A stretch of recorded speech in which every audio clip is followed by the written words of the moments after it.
So another great feature with the Garmin Volvo system is that you can select or create your own smart modes.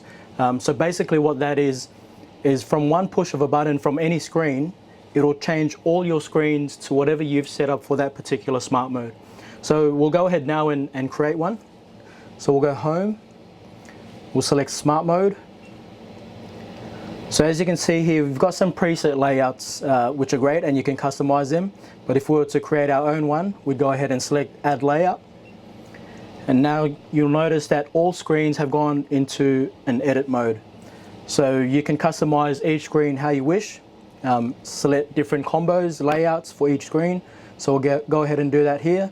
So on this screen, for my particular smart mode, custom smart mode, I'd like to have just a nav chart on this one. So we'll go layout. So you can see from here, you can split this one screen into up to 6 if you wanted to. But I just want nav chart on this one, so I'll select 1. And then you pretty much just follow the on-screen prompts. So here it says tap to add. So I want a chart, I want a nav chart on this one. So that one's set. So I'll move over to this screen. On this one, I'd like sonar and radar. So that's a good combo there. I've got 2 side by side. And just notice here, you can slide this across to resize those combos as well. So I'll go here, tap to add, and on this side I want sonar, traditional. On this side I want radar, single range. So that one's set. And then we'll move over to this one. I'll probably add the engine room camera on this one. So I'll select the layout again. I just want a single one for this one. Tap to add. And we'll go to video. Actually, I'll add the flow camera to this screen here.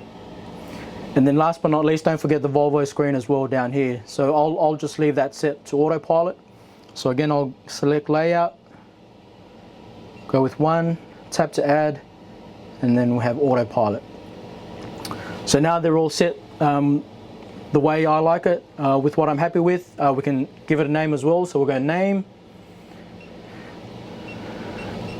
We'll name this test layout, test smart mode, done.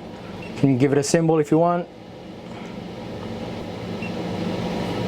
And back, and then from all screens you just select done.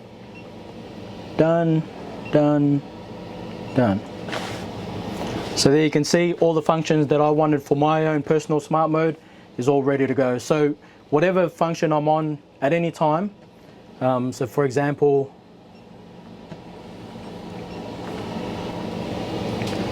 so you can see whatever function the screens are on, if I just go home and select smart mode, there's my own custom smart mode that I've created.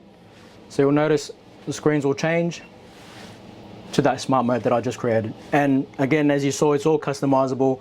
You can add your own data fields as well.